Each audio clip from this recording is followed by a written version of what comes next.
베드로전서 5장 1절부터 11절입니다.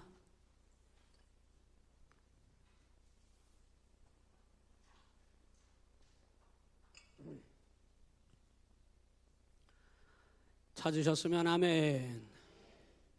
합독합니다. 시작. 너희 중 장로들에게 권하노니 나는 함께 장로된 자요 그리스도의 고난의 증인이요 나타날 영광에 참여할 자니라.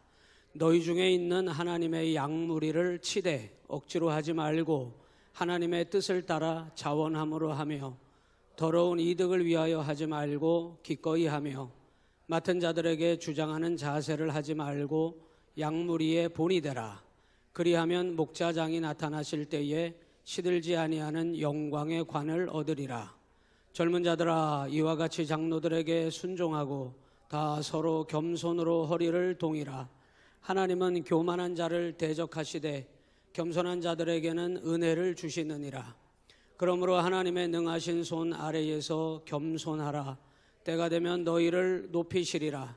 너희 염려를 다 주께 맡기라. 이는 그가 너희를 돌보심이라. 근신하라. 깨어라. 너희 대적 마귀가 우는 사자같이 두루 다니며 삼킬 자를 찾나니 너희는 믿음을 굳건하게 하여 그를 대적하라. 이는 세상에 있는 너희 형제들도 동일한 고난을 당하는 줄을 알미라. 모든 은혜의 하나님 곧 그리스도 안에서 너희를 부르사 자기의 영원한 영광에 들어가게 하시니가 잠깐 고난을 당한 너희를 친히 온전하게 하시며 굳건하게 하시며 강하게 하시며 털을 견고하게 하시리라. 권능이 세세 무궁하도록 그에게 있을지어다. 아멘. 할렐루야. 따라서 합니다. 본이 되는 삶. 원래 이 베드로후서는 없는 성경인데 이 베드로전서 이거 하나만 있는 성경이었는데 베드로후서를 나중에 사도 베드로가 기록을 하게 됩니다. 원래 베드로전서는 요거 5장으로 이루어진 5장이 결론이고 이게 끝입니다. 베드로전서 3장 부분에 보면은 베드로가 이 교회 성도들에게 주님의 강림이 가까이 왔다 이런 말을 했다가 그게 오해가 일어났어요. 그래서 성도들이 지금 당장 온다는 얘기인가? 예수님이 지금 당장 오시면 어떻게 해야 되지? 이런 착각을 하게 만들게 됐던 사건이 있습니다. 그래서 베드로 후서가 기록이 됐는데 베드로 후서는 3장으로 조금 짧게 기록이 됐죠. 이제 다음 시간부터 보게 될 텐데요. 그 베드로 후서는 주님의 강림이 가까이 왔다고 하는 이 말에 대한 오해가 일어났기 때문에 그거를 설명하기 위해서 베드로 후서가 기록이 된 거예요. 다른 얘기는 없는데 왜 이 말씀을 드리느냐? 베드로가 그 무식했던 성령 받지 못하고 예수님을 배신하기까지 했던 이 예수님의 수제자로 불렸던 이 베드로가 유일하게 그가 성경을 기록하고 책을 남긴 게 이 베드로서입니다. 예수님은 책을 남겼게요? 안 남겼게요? 예수님은 책을 안 남겼어요. 그 책을 안 남기고도 엄청난 영향력을 행사한다면 그 사람이 더 대단한 거겠죠. 그래서 저도 자꾸 뭔가를 막 책을 쓰려고 그러고 이렇게 해보려고 하는데 사실은 책도 능력이 돼야 쓰거든요. 써보려고 하니까 못 쓰겠더라고요. 저는 능력이 안 돼가지고. 이제 베드로 같은 경우는 우리가 생각할 때 책 쓸 사람은 아닙니다. 사실은 우리가 잘 알고 있는 것처럼 베드로가 책을 쓸 만큼 지적 깊이가 아주 깊은 사람은 아닙니다. 근데 이 베드로서는 5장으로 이루어진 이 베드로서는 상당히 깊이가 있고 수준이 있는 영적인 말씀들을 조금은 과격한 어투가 들어있긴 합니다만은 굉장히 깊이 있는 영적인 내용들을 여기다 기록을 해놨어요. 근데 성령의 역사입니다. 성령의 역사. 여러분의 삶 속에 성령께서 역사하시면 내가 행하지 못할 내 삶의 모든 내 모습을 내가 너무나 잘 알매도 불구하고 나 부족한데, 나 연약한데, 나 못하는데 이렇게 생각해도 사실은 성령께서 그 사람을 붙잡아 버리면 하나님이 하시는 거거든요. 이제 이게 믿음인데 베드로를 통해서 예수님의 12제자 가운데 유독 이 베드로를 통해서 이 사람 참 많이 달라졌구나. 이걸 알 수가 있어요. 이제 베드로가 4장까지는 여러분이 그런 걸 잘 못 느낄 겁니다. 나는 이런 1인칭 주어를 거의 안 써요. 그런데 5장에 와가지고 마지막 결론이기 때문에 베드로가 이렇게 얘기해요. 나는 함께 장로된 사람이다, 이렇게 얘기해요. 근데 이거를 우리 장로님들, 지금 오늘날 교회의 장로님들과는 지금 여기서 거론하는 장로와는 직분은 다릅니다. 기능도 다르고. 그러니까 이때 당시에 교회를 치리할 감독을 장로라고 부른 거예요. 요한복음과 요한계시록을 기록한 사람이 누구죠? 사도 요한인데, 사도 요한도 나 장로는 이렇게 얘기했어요. 자기를 장로라고 불렀단 말입니다. 그럼 이제 사도가 장로인가 이렇게 되는데, 이때 당시에 장로의 개념은 하나님이 세운 교회를 치리하도록 그 감독의 기능을, 직분을 장로들에게 맡긴 거예요. 오늘날 장로님들과는 조금 다르죠. 어떻게 보면 이 장로님들의 개념은 오늘날 목회자에게 오히려 더 그 기능이 좀 비슷한 구석이 있지 않겠나 이렇게 생각합니다. 근데 저는 제가 목사와 장로의 어떤 기능을 구별해서 여러분에게 말씀드리려고 하는 게 아니라 하나님의 지도자. 그래서 누구든지 하나님의 종으로 부름을 받은 사람들은 교회를 치리하고 교회를 돌보고 교회를 든든히 세워야 할 사명이 있다. 목사에게만 있는 게 아니고 장로에게만 있는 게 아닙니다. 하나님의 종으로 부름받은 누구든지 구원받아 변화된 사람. 베드로가 어떻게 여러분 교회를, 양무리를 돌볼 사람입니까? 자기 하나 입단속하기도 어려운 사람인데, 자기 감정 컨트롤하기도 어려운 사람이 베드로였는데, 그런데 참 은혜가 돼요. 야, 참 많은 사람들이 예수님을 만나면 변화되는구나. 아멘. 여러분 이거 인정하셔야 돼요. 여러분도 제가 모르기는 몰라도 아마 40, 50대 되셨을 때 장난 아니셨을걸요? 웃자고 하는 얘기인데 안 웃네. 이상하게 수요일 날은 너무 경건하게 오셔. 여러분 지금 60대, 70대, 80대 되신 분들 한창 막 날아다닐 때 계시지 않았어요? 뭐 지금도 날아다니시겠습니다만, 그때 여러분 한번 한 성격 하지 않았어요? 그죠? 뭐 기질은 잘 안 바뀌긴 합니다만은, 그런데 나이가 들어가고 하면 기력이 쇠하여지고 우리가 지난날 같지 않잖아요. 그런데 변화됩니다. 예수님을 만나면 그 사람이 정말 변화되게 돼 있는데, 많은 사람들 가운데 특히 이 베드로서를 읽게 되면은, 야, 이 베드로가 이렇게까지 변했다고? 이제 5장은 제가 왜 이렇게 서론이 장황하냐? 이 베드로서의 5장은 베드로서의 결론인데, 믿음의 막바지, 믿음의 마지막을 베드로가 정리를 하고 싶어 했던 것 같아요.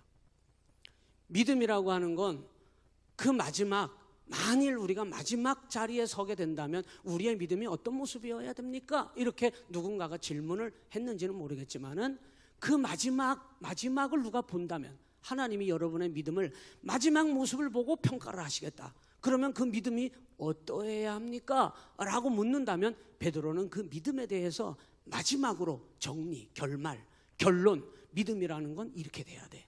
이걸 5장에다 써본 거예요, 베드로가. 근데 참 놀랍게 썼습니다. 뭐라고 썼느냐? 결론적으로 3절에 이렇게 나오죠. 오늘 제목이기도 한데 3절 시작. 맡은 자들에게 주장하는 자세를 하지 말고 양무리에 뭐가 되라? 본이 되라.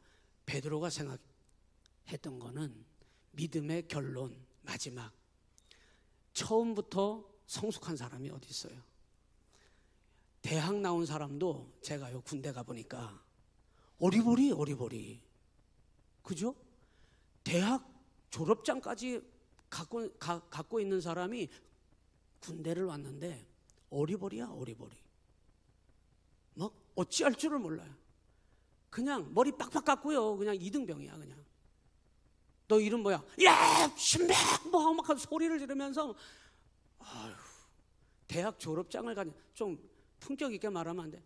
예, 저는 서울에서 온 허천재 이병입니다. 그랬다가 맞아 주고 이게 어디서 군기가 빠져가지고. 대학 졸업장을 가진 사람도 군대, 그 처음 들어온 군대 들어오면 어리버리야. 정신을 못 차려요. 내가 여기 왜 있지? 여기가 뭐 하는 곳이지? 여기 사람 사는 곳인가? 어리버리합니다. 아무리 여러분 세상에서 잘 나가던 사람도 하나님을 우여곡절 끝에 만나서 교회를 처음 들어오잖아요. 그러면 이 성경이 뭔지, 찬송이 뭔지, 베드로전서가 어디 있는지, 요한계시록이 어디 붙어 있는지 못 찾습니다. 예배를 드리는데 예배실에 와서도, 교회 들어와서도 어리둥절이에요. 처음부터 믿음이 성숙한 사람이 어디 있어요? 초보의 신앙에서부터 이 믿음이 결국에는, 여러분, 결국에는 자라고 깊어지고 커지고 성장해서 이 믿음이 하나님이 마지막 우리의 믿음의 모습을 달아보신다고 했을 때 합격. 아멘 하신 분들은 합격될 줄로 믿습니다. 합격 이렇게 들어야 되는데 불합격 이렇게 하면 어때요? 아무 상관없어요? 정은영 집사님, 하나님이 불합격 아무 상관없습니까? 대성통곡해야 돼요. 허목사 불합격 그러면 대성통곡해야 됩니다. 반드시 하나님 앞에 우리의 믿음의 마지막을 보고 하나님께서 판단하신다고 한다면 너 믿음 합격이다 이렇게 들어야 합니다. 우리의 신앙의 연수가 어느 정도 됩니까? 이 정도 되면 우리의 신앙은 오늘 베드로가 말하고 싶어하는 이 5장 이 마지막 부분에 있는 본이 되는 믿음, 본이 되는 하나님의 사람, 본이 되는 목사, 아멘 해줘요. 본이 되는 장로, 본이 되는 권사, 본이 되는 집사, 본이 되는 믿음의 사람으로 하나님 앞에 마지막은 하나님이 보실 때 야, 너 그 정도면 됐다. 인정받아야 된다고 베드로가 5장에다 기록해 놓고 싶었던 것 같아요. 그러니까 여러분, 다른 4장까지는 나는이라고 하는 자기 스스로를 1인칭으로 사용하지 않았던 베드로가 갑자기 베드로서의 마지막에서 나는이라고 하는 말을 꺼내게 되는데 이렇게 얘기해요. 5장 1절에 가서 보면 이 본이 되는 믿음에 대해서 얘기하고 싶은데 이렇게 얘기해요. 너희 중 장로들에게 권하노니 나는 뭐 된 사람이에요? 함께 장로된 자요. 그래서 이 정체성을 가진 야 나도 장로 너도 장로, 나도 하나님께 부름받은 지도자 너도 하나님께 받은 일꾼, 허목사도 주의 일꾼, 여러분 앉아 계신 한 분 한 분도 다 주님의 일꾼. 아멘 안 하시는 분은 뭐 마음 상하신 일이 있으신가요? 허목사도 주의 일꾼, 여러분 모두도 다 주님의 일꾼. 여러분 그렇다면 우리 함께 된 장로 된 자요 이랬어요. 베드로는 자기만 옆에다 쏙 빼놨어요? 아니면 자기까지 다 통틀어서 얘기하고 있어요? 다 통틀어서 얘기하고 있어요. 우리가 누군가에게 뭔가를 얘기하려고 할 때 자기는 쏙 빼놓으려고 하는 경향이 있어. 그런데 이렇게 얘기합니다. 우리의 정체성이 야 너도 장로, 너 주의 일꾼이야, 나도 주의 일꾼 하더니 우리 뭐하러 하나님 일꾼 장로로 부르고 우리를 직분자로 불렀는지 알아? 하더니 베드로가 이렇게 얘기해요. 이거 결론입니다. 지금 거기 뒤에 같이 읽어요. 시작. 그리스도의 고난의 증인이요 나타날 영광에 참여해야 할 자니라 이렇게 얘기했어요. 여러분 고난의 증인이 되어야 할 자들이 믿음의 사람들이라는 거예요. 이거 좋은 얘기 아닙니다. 여러분 고난의 증인되라는 거는 힘들고 어려운 건 다 우리가 앞장서야 돼 이 말하는 거예요. 믿음의 결론이 그렇게 기도하자고 했고 그렇게 말씀 붙잡자고 했고 그렇게 사랑하자고 했고 그렇게 하나님 바라보자고 했고 그렇게 힘들어도 넘어지지 말라고 했고 그렇게 참 소망을 가졌다고 그렇게 얘기하더니 5장에 와서 뭐라고 얘기하냐면 그렇게 참 소망을 가진 우리 나 포함 자기만 쏙 빼놓는 게 아니고 힘든 일이니까 자기는 옆에다 쏙 빠져가지고 힘든 일은 너만 가라고 하는 게 아니고 나도 너도 지금 하나님의 장로로 하나님의 일꾼으로 부름을 받았을 때는 고난의 증인, 어려움과 힘듦과 모욕과 핍박과 이 모든 고난을 당함에 있어서 맨 앞에 서라 맨 뒤에 서라. 예? 맨 앞에 서라는 거거든요. 야 우리 맨 앞에 서야 돼. 고난당하는 일에 우리 맨 앞에 서야 돼. 맨 앞에. 자기는 옆에다 쏙 빼놓고 맨 앞에 서라 안 선다고 뭐라 그러는 게 아니고 나와 함께 장로된 자요. 그래서 믿음의 결론은 뭐냐? 고난 견딜 수 있겠어? 이겁니다. 왜 그토록 기도를 애쓰고, 왜 그토록 하나님 앞에 예배를 애쓰고, 왜 그토록 은혜를 간구했고, 왜 그토록 말씀을 붙잡으려고 했고, 왜 그토록 능력을 달라고 했고, 왜 그토록 하나님 내게 은혜를 채워달라고 했는지 이유가 뭐예요? 이유가 뭡니까? 고난을 견뎌내야 하기 때문에. 뭐 하도 사람들이 주야 은혜를 주야 샵싸서 그 은혜 주니까 부자 되는 줄 알고, 은혜 주니까 다른 사람보다 성공하는 줄 알고 착각했지. 그래서 하나님 앞에 나오기만 하면 막 그냥 뭔지는 모르는데 은혜 주시옵소서 막 은혜 달라고 막 은혜 달라고. 마지막 믿음의 결론은 이 사람들이 말하는 고난은 이때는 죽음입니다. 이 죽음. 이들이 말하는 고난의 증인은 죽는 거예요. 죽는 거. 예수 그리스도의 고난의 증인된다는 말이 무슨 뜻이에요? 예수님 당하신 고난이 뭔데요? 그냥 큰 가시 하나 손가락에 그냥 찍힌 정도가 아니잖아요. 죽으심입니다. 우리를 구원하시기 위하여 죽으심입니다. 이 초대 교인들이 말했던 고난은 죽음이에요, 여러분. 이 죽는 일에 여러분이 지금 공감을 못 하시니까 그냥 목사님 또 열내려고 그러네.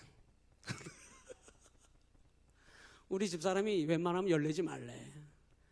차분히 얘기해도 알아들을 기가 있는 자는 들을 것이고. 아멘입니까? 차분히 얘기하래. 안 들을 거는 죽어도 안 들을 거니까. 차분히 얘기하라는 거. 근데 여러분 지금 얼굴을 보니까 공감이 안 돼가지고 목사님 또 열을려고 그러나? 소리 지르려고 그러나? 그래, 아닙니다. 우리 집사람이 그러지 말라 그랬기 때문에 말 잘 듣기로 했시고. 추석도 다가오는데 말을 좀 잘 들어야지. 근데 이들이 말하는 이 성도들의 고난은 그냥 가시 조각 하나 내 몸에 생채기 내는 정도가 아닙니다. 죽는 거예요. 그래서 고난 당할래? 죽으러 가자는 얘기거든요. 왜 은혜 달라 그랬고, 왜 능력 달라 그랬고, 왜 말씀으로 살아야 된다 그랬고, 왜 참 소망이 있다 그랬고, 왜 썩어진 것에 헛된 것에 마음 뺏기지 말아야 된다고 그토록 베드로는 이 베드로서를 통해서 책 하나 쓰지 못할 사람이 이렇게까지 성령의 충만함을 힘입어 이런 책을 쓸 때 마지막 5장에서 이 베드로가 정말 수많은 제자들, 수많은 그리스도인들이 있었는데 성경 어디를 찾아봐도 저는 그래요. 베드로만큼 정말 놀랍게 변화된 사람이 드문 것 같아요. 베드로는 예수님을 정면으로 배신했습니다. 아주 그냥 낙인을 찍어서 자기 스스로 3번이나 확실하게 도장을 찍으면서 나는 저를 모른다, 지 입으로 딱 배신한 사람이에요. 그 정도면 여러분, 권사님 다시 교회 나오셔야죠. 안 나옵니다. 안 나옵니다. 그 정도까지 주님을 배신하잖아요. 어느 누가 가서 설득해도 교회 안 나옵니다, 여러분. 근데 베드로는 그런 사람이었다는 거예요. 저도 정말 그렇게 믿음 좋다가 교회에서 시험당해서 그 사람이 그 교회의 믿음의 사람이라는 걸 어느 누구도 부인하지 않았어요. 그런데 어떤 사건 하나 딱 일어났는데 제 생각에는 그건 사건도 될 만한 사건도 아닙니다. 그런데 정말로 사람이 넘어지자고 하니까 아무것도 아닌데 넘어졌는데 그렇게 믿음의 대명사였던 그분이요, 죽었다 깨나도 교회 다시 안 돌아오더라고요. 정말 안 돌아오더라고요. 베드로만큼 그 사람이 했느냐고 저한테 물어봐요. 베드로 발가락에 낀 때만큼도 못했어. 예수님을 배신했는데 그분은 예수님을 배신하진 않았어요. 그런데도 안 돌아오더라고. 놀랍죠. 그런데 베드로는 자기 입으로 아주 정확하게 만천하가 다 알아. 지금 후세대들이 다 알아. 예수님 3번까지 부인한 것 우리가 다 알고 있잖아요. 성경책에 그냥 다 기록돼 있어. 그냥 이 정도면 얼굴도 못 들어요. 다시 돌아오서도 안 돼. 이런 인간은 예수님을 모른다 했으니. 그런데요, 나가 떨어지고 다시는 돌아오지 못할 그런 선택을 한 이 베드로가 예수님 앞에 뭐 한 사람인지 압니까? 다시 벌떡 일어난 사람이에요. 이 5장은 뭐 하라고 하는 거냐면 고난이 아무리 커도 벌떡 일어나야 된다는 얘기를 하고 싶은 거예요. 아무리 눈을 씻고 찾아봐도 어려움만 오면 퍽썩 나자빠지니까 그걸 보고 따라가는, 그게 본인 줄 알고 따라간 사람들은 어려움만 오면 다 퍽썩. 우리 아버지 보니까 다 퍽썩. 그 자식이 다 그거 보고 다 퍽썩.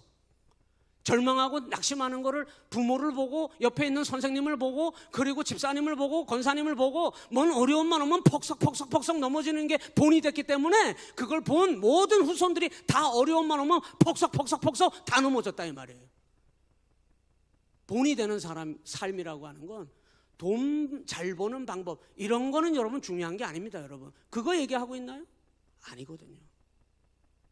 고난이 와도 고난의 증인, 다시 벌떡 일어선 사람이 베드로입니다.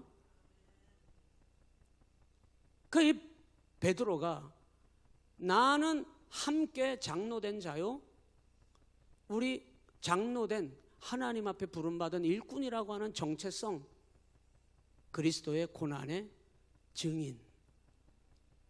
그리고 두 번째, 이 일은 이 고난의 증인으로 살아가는, 죽으러 가자, 숨을 생각하지 말고 피할 생각하지 말고 어려움만 오면 오망불평하는 거 자꾸 늘어나서 옆 사람도 따라하게 만들지 말고 고난이 오면 이 고난의 증인으로 고난 속에서도 벌떡 다시 일어나는 그 본이 되어서 이것이 무엇에 이르게 하는 것인지를 보여주자. 우리 이것은 하나님의 영광의 때가 올 때 영광에 참여하게 하는 일이라고 우리가 이거 보여주자 말이죠. 이게 장로고 이게 그리스도인이고 이게 믿음의 일꾼이라는 거예요. 이걸 보여준 적이 없기 때문에, 본이 돼본 적이 없기 때문에 많은 교회가 고난을 가장 두려워하는 거예요. 죽으러 가자 하는 거를 아무도 따라가려고 하지 않는 겁니다. 여러분, 본이 되는 삶은 여러분 착하게 살고요, 말 좀 예쁘게 하고요, 마음 좀 이쁘게 쓰고요, 이런 본 정도가 아니고요, 정말 믿음으로 살아가는 그 길을 우리를 통해서, 믿는 우리를 통해서 그 사실을 보여주자는 거예요. 좋은 일은 여러분 권하지 않아도 좋은 일이 퍼져나가면 옆에 있는 사람들도 영향을 받게 돼 있습니다. 나쁜 일은 다른 얘기예요. 악한 일은 다른 얘기입니다. 고난은 다른 얘기입니다. 여러분, 이 고난을 성경적으로 여러분이 믿음으로 받아들이지 못하고 그걸 해석하지 못하면은 어려움만 오면 퍽썩 넘어져. 어려움만 오면 권사님 다시 오셔야죠. 퍽썩 넘어지니 고난에 대하여 본이 되지 못하니 다시는 돌아오지 않는 거예요. 여러분 주변에 한번 보세요. 그런 사람들 없습니까? 이 고난을 성경적으로 믿음으로 오늘 베드로가 우리에게 한 번 정말 예수님을 3번이나 부인하고 나가 떨어져 본 이 베드로가 일어선 사람으로서 고난을 이기고 디디고 일어나서 정말 죽으러 가자, 우리 가장 앞장서서 죽으러 가자, 이렇게 말했던 베드로의 이 오늘 5장의 믿음의 결론, 여러분이 우리 하나님 앞에 마지막으로 서서 지금 내 모습이 마지막 믿음의 모습이라면 괜찮겠나? 생각해 보라는 겁니다. 여러분, 오늘 베드로가 이 고난이라고 하는 것이 뭐라고 얘기하냐면 1절에서 그분이 오실 그때에 아직 이루어지지 않아요. 나타날 미래입니다. 이때 당시에 나타날 영광에 참여할 자가 되는 것이다. 여러분, 이것이 여러분에게 임한 하나님의 은혜인 것을 여러분 믿으십니까? 여러분, 그렇다면 우리는 지금 이 세상에서의 삶에, 우리의 삶에 지금 나에게 일어나는 수많은 어려움과 일들 속에서 엎어지지 말아야 합니다. 이 영광을 바라보고 있기 때문에. 고난은 자칫 세상적으로 해석하고 세상 사람들은 믿음이 없기 때문에 이렇게 얘기하는 거예요. 목적이 없기 때문에 이렇게 얘기하는 거예요. 안 좋은 일이 생기는 건 안 돼, 이렇게 얘기하는 거예요. 고난을 성경적으로 해석할 수 있어야 합니다. 고난은 하나님께서 그리스도인을 통하여 이루고자 하시는 하나님의 목적을 이루게 하시는 도구가 될 때가 많습니다, 여러분. 고난이 불필요하다고 말씀하시면 안 돼요. 고난은 하나님의 뜻을 이루기 위하여 믿는 성도들에게 그 길을 걸어가게 하실 때가 많습니다, 여러분. 세상 사람들은 안 좋은 일은 일어나면 안 돼 이렇게 말하지만, 고난은 그리스도인들이 그 영광에 다다를 패키지야, 패키지. 고난 없는 영광은 없습니다, 여러분. 그래서 우리의 믿음의 삶이 조금 더, 옆 사람과 이렇게 인사해 보십시오. 조금 더 적극적으로, 조금 더 담대하게, 조금 더 힘씁시다. 네, 여러분, 여러분의 믿음이 혹 지금 팍 죽어져 있는 사람이 있다면 빨리 살아나야 해요. 빨리 벌떡 일어나야 합니다. 믿음은 조금 더 적극적으로, 조금 더 담대하게, 그리고 조금 더 힘써서 여러분의 믿음을 붙들어야 합니다. 그래서 베드로는 이렇게 얘기했어요. 2절로 넘어가서 시작. 너희 중에 있는 하나님의 양무리를 치되 억지로 하지 말고, 한번 따라서 하십시다. 즐거움으로 합시다. 네. 여러분, 오늘 예배에 나온 이 자리에 기쁨을 회복하고 가시기를 바랍니다. 여러분이 하나님 앞에 행하는 모든 일들이 즐거워야 해요. 기도하는 자리가 즐거워야 하고, 하나님을 예배하는 삶이 즐거우시기를 바랍니다. 교회 오는 것이, 여러분, 집에서 나서는 순간 여러분의 발걸음이 즐거움으로 여러분 사뿐사뿐히 들어오시기를 바랍니다. 그 뒤에 뭐라고 얘기하냐면 이렇게 얘기했어요. 억지로 하지 말고 하나님의 뜻을 따라 어떻게 하래요? 자원함으로 하며, 이렇게 얘기했어요. 자원함으로 하라고 하는 말은 누가 시켜서 하는 게 아니고, 정말 내가 스스로 하나님 앞에 자발적으로 헌신한다는 뜻입니다. 누가 시켜서가 아니에요. 여러분, 우리가 이 정도 믿음 생활 하면은 왜 기도 안 해요, 권사님? 이렇게 하기가 그렇잖아요. 어때요? 기도를 안 하셔. 그러면 허목사가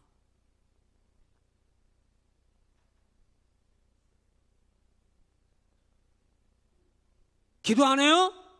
이러면 기분 좋아요? 기분 안 좋을 것 같은데. 그걸 원하십니까? 그렇게 해줘야 돼요? 조금? 예배 생활이 이게 하면서 막 이래야 됩니까? 여러분, 우리가 이 정도 신앙생활하면 그럴 필요가 없어야죠. 스스로 자발적으로 하나님 앞에 기쁨으로 신앙생활을 하는 겁니다, 여러분. 네. 기도가 좀 느슨해진 분들이 계십니까? 기쁨으로 그걸 다시 회복하셔야 돼요. 전도를 조금 더 여러분이 관심을 두지 않았던 분들이 계십니까? 조금 주님의 그 복음을 전하는 기쁨을 좀 회복하셔야 돼요. 예배도 마찬가지입니다. 제가 보니까, 목회를 해보니까 그래요. 예배 생활을 성공하는 사람과 예배 생활을 실패하는 사람들이 있어요. 그 믿음의 결과가 달라집니다, 여러분. 정말 그렇더라고요. 예배 생활에 자발적으로 하나님 앞에 기쁨으로 헌신하며 하나님 앞에 여러분 살아가시기를 바랍니다. 그게 고난을 대비하고 고난을 이기는 믿음의 성도들의 힘이 되는 거예요. 억지로 하지 말고 자원함으로 하되, 그 뒤에 이렇게 얘기했어요. 더러운 이득을 위하여 하지 말고, 조금 말이 베드로가 좀 거칠죠. 더러운 이득을 위해서 하는 경우는 자기 욕심 때문에 이렇게 하는 거예요. 자기 욕심 때문에 하나님마저도 이용을 하려고 한다니까요. 하나님마저도, 교회마저도 이용하려고 하는 사람들이 있다는 거예요. 우리 아산 시장님도 교인이라면서요? 그런가? 이번에 아산 시장 새로 됐죠. 뭐 교인이라 그러대요. 그런데 제가 진짜 교인입니까? 그러니까 어디 교회 집사인데 한 번 나왔대 지금까지. 그걸 어떻게 교인이라고 해줄 수 있어요? 그랬는데 더 재밌는 건 뭔지 알아요? 나오지도 않았는데 권사직분을 줬대야. 지금 시장님인지 전 시장님인지 뭐 모르겠습니다만, 도지사를 그랬다 그랬나 보다. 참 정확하지 않습니다. 어제 식사하면서 누가 얘기를 해줬는데, 여러분 이용하는 거죠. 정치인들이 정치철에 교회를 이용하고 장사꾼들이 교인 많은 교회를 찾아가서 등록을 해서 교인이 되는 거, 그리고는 그 교인이긴 맞는데 예배 생활이 안 되고 하나님 앞에 자발적으로 헌신하는 자리가 없고, 여러분 어떻게 교인이라고 할 수가 있겠어요? 더러운 이득을 위하여, 자기를 위하여 하지 말고 기꺼이 하며 그랬어요. 여러분, 성도의 삶은, 구원받은 성도의 삶은 이 너무 원론적인 말인 것 같지만 주님을 위하여 사는 삶이 되는 거잖아요. 주님을 위하여 사는 삶. 여러분이 하나님의 사람으로 주님의 거룩한 일꾼으로 부름을 받았을 때는 주를 위하여 살라고, 그래서 우리를 하나님이 불러주신 줄로 믿습니다. 그래서 기꺼이 하라고 하는 말은 그런 뜻이에요. 그리하면, 4절에 그리하면 같이 읽습니다. 시작. 목자장이 나타나실 때에 시들지 아니하는 영광의 관을 얻으리라 그랬어요. 영광의 관, 그러니까 아까 1절에서 말한 이 고난과 나타날 영광에 참여할 자가 된다고 하는 말은 그리스도인으로서는 이것이 같이 패키지가 되는 겁니다. 같이 따라가는 거예요. 그 영광의 면류관을 얻게 될 것이다. 그렇기 때문에 우리의 믿음이 양무리의 본이 되는 믿음이 되게 해라, 이렇게 얘기를 하고 있어요. 여러분, 우리의 이 본이 되는 믿음은 수준이 다른 믿음이어야 합니다. 수준이 다른 믿음. 여러분의 믿음이 월등한 믿음이 되시기를 부탁을 드립니다. 차원이 다른 믿음이 되어야 하고 성숙한 믿음이 되어야 해요. 이게 베드로가 말하고 싶어하는 마지막 믿음의 결말이었던 것 같아요. 이거 고난의 증인이 되고 나타날 영광에 참여하여 영광의 면류관을 얻게 될 것이다, 이 말에는 베드로는 여기에 두 가지를 담고 있는데, 첫 번째는 사명을 감당할 때, 이런 뜻입니다. 감당할 때. 여러분, 여러분에게 주신, 하나님이 주신 몫을 감당하셔야 합니다. 가만히 두고 보는 사람도 있어요. 내버려 두는 사람도 있어요. 그걸 잡아서 하나님이 내게 주신 그 믿음의 그 몫을 잡아서 감당할 생각을 안 하고 그걸 가만히 내버려 두고 계속해서 시간을 보내는 사람들이 있어요. 아무런 일도 일어나지 않습니다. 그리스도에 나타날 영광에 참여한다고 했을 때는 고난이 막 닥쳐옵니다. 어려움이 막 내게 막 몰아붙입니다. 숨 쉴 새도 없이 막 나를 막 짓누릅니다. 그럼에도 불구하고 감당해내는 거예요. 어려움을 여러분 불어닥치면서 어려움 가운데 넘어지고 쓰러지고 눈물을 흘리는 걸 좋아할 사람이 어디 있어요? 그러니까 그게 두려워서 자꾸 비켜나가는 거예요. 그리고 감당하지 않는 거예요. 감당해내어야 된다는 것을 베드로는 말하고 있는 거예요. 오늘 우리 시온교회가 여러분에게 주신 한 사람 한 사람, 여러분 모두에게 주신, 하나님이 주신 그 믿음의 몫을 감당해 내셨으면 좋겠어요. 감당해 내십시다. 사명을 감당해 낼 때 그 사람에게 하나님께서는 영광의 면류관을 얻게 하신다는 겁니다. 베드로는 이 사실을 강조하고 있는 거예요. 두 번째, 이 고난의 증인이 되어서 이 다가올 영광에 참여하는 자가 된다는 말은 무슨 뜻이냐면 사명을 감당해야 그렇게 된다는 뜻이고, 두 번째는 충성스러운 종이 되어야 한다는 거예요. 오직 하나님께 여러분 충성하지 않으면 이 모든 것들은 다 헛것이 되고 말아요. 이 모든 것들은 다 헛것이 되고 맙니다. 여러분 한 분 한 분이 사람에게 충성 안 해도 돼요. 하나님께 충성된 일꾼 되시기를 주님의 이름으로 간절히 축원합니다. 그 여러분 이 베드로는 주님을 배신했던 베드로는 완전히 새로운 사람, 완전한 믿음의 사람으로 완전 변화되었는데 주님의 충성된 사도로 거듭난 줄로 믿습니다. 그 베드로에게 주신 하나님의 그 은혜로 이 사명들을 감당할 수가 있는 거죠. 그래서 베드로는 우리가 그렇게 되기 위해서는 반드시 오늘 이 믿음을 지키기 위해서는 두 가지를 얘기하는데, 첫째, 한번 따라서 하십시다. 겸손하라. 5절에 이렇게 나와요. 시작. 젊은 자들아 이와 같이 장로들에게 순종하고 다 서로 겸손으로 허리를 동이라. 하나님은 교만한 자를 대적하시되 겸손한 자들에게는 은혜를 주시느니라. 6절도 읽어요. 그러므로 하나님의 능하신 손 아래에서 겸손하라. 때가 되면 너희를 높이시리라. 여러분 우리에게 필요한 믿음이 본이 되고 믿음의 마지막, 처음부터 성숙한 사람은 없지만은, 믿음의 삶에 능숙한 사람은 없지만은 우리의 믿음이 점점 성장하고 성숙하고 깊어지고 커져서 강하고 담대한 믿음이 되면서 우리의 믿음이 점점 익어감으로 겸손한 사람으로 하나님 앞에 자리매김해야 될 줄로 믿습니다. 겸손은 뭐예요? 겸손은 다른 것이 아니라 하나님의 말씀을 겸허히 듣는 것입니다.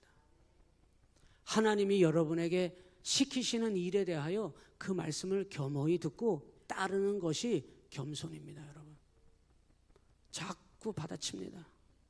자꾸 거부하고 거절합니다. 왜 그러느냐? 아주 교만하기 때문에.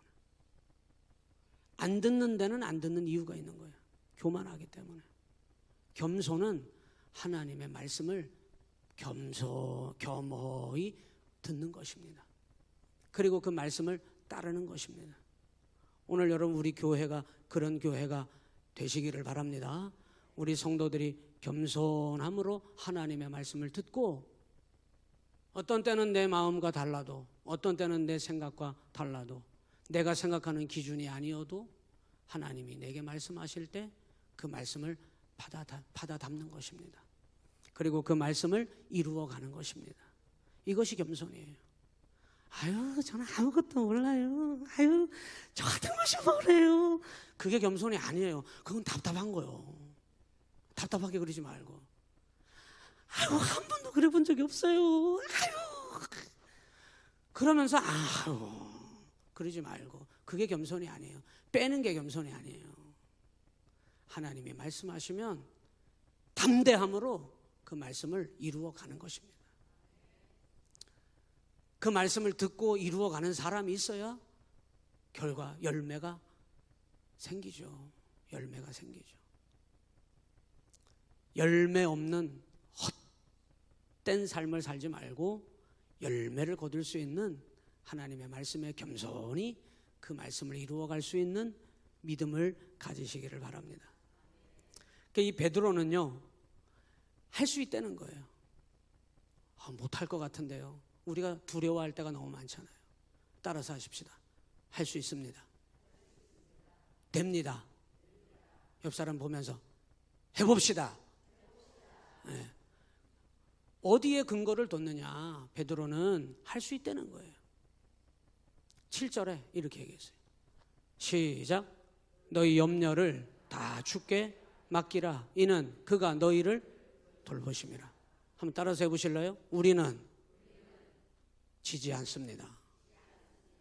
마귀가 아무리 여러분을 쪼아대도 여러분은 지지 않을 수 있어요.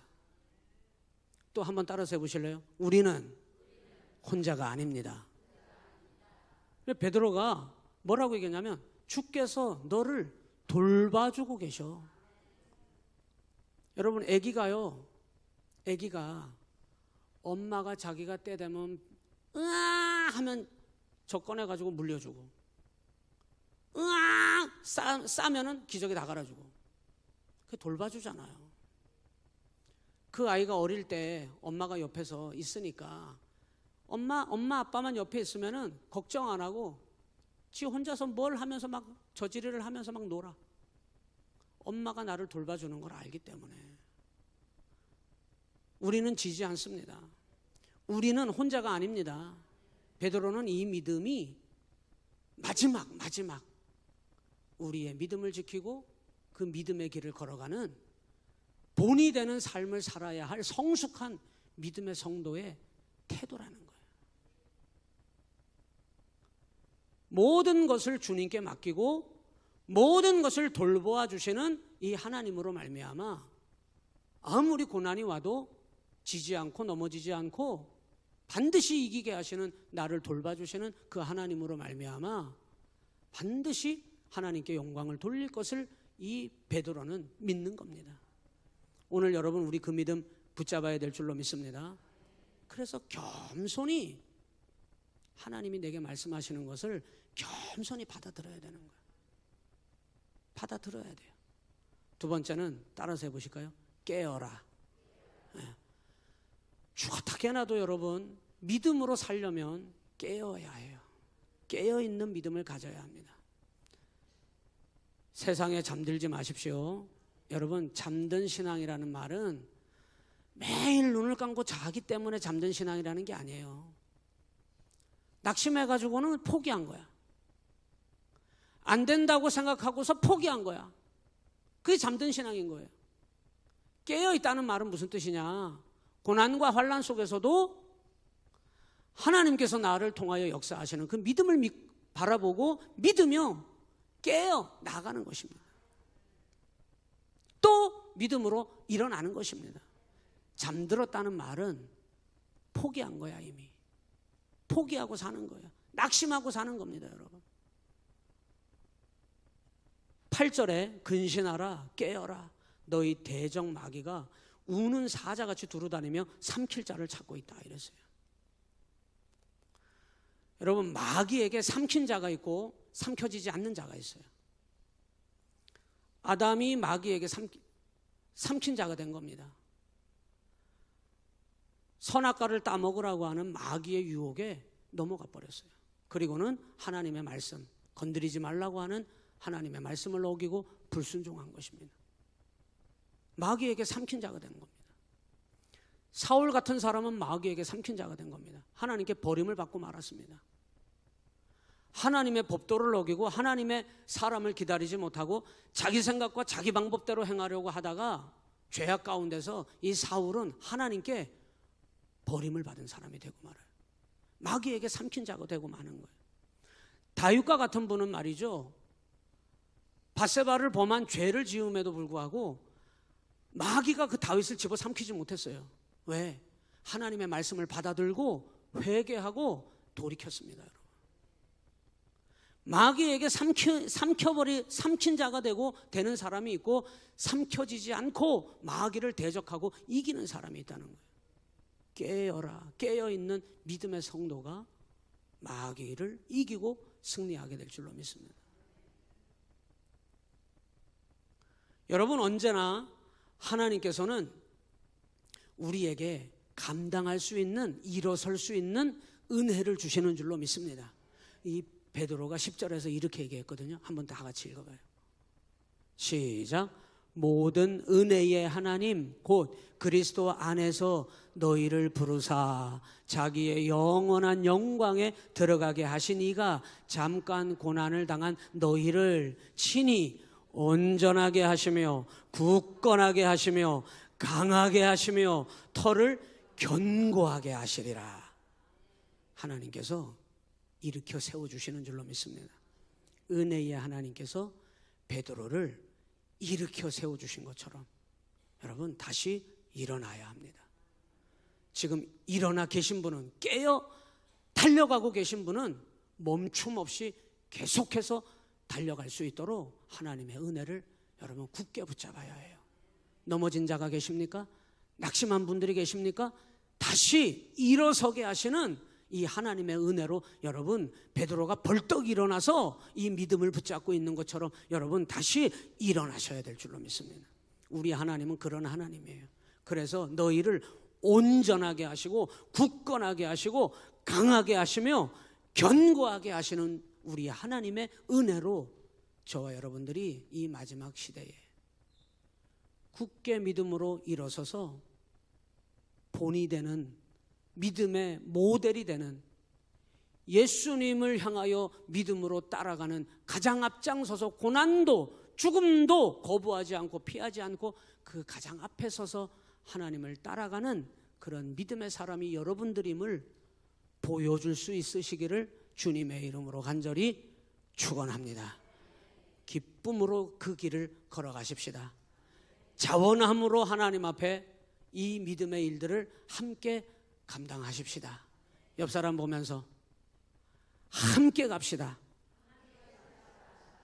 여러분 함께 달려가실 수 있기를 주님의 이름으로 축복합니다.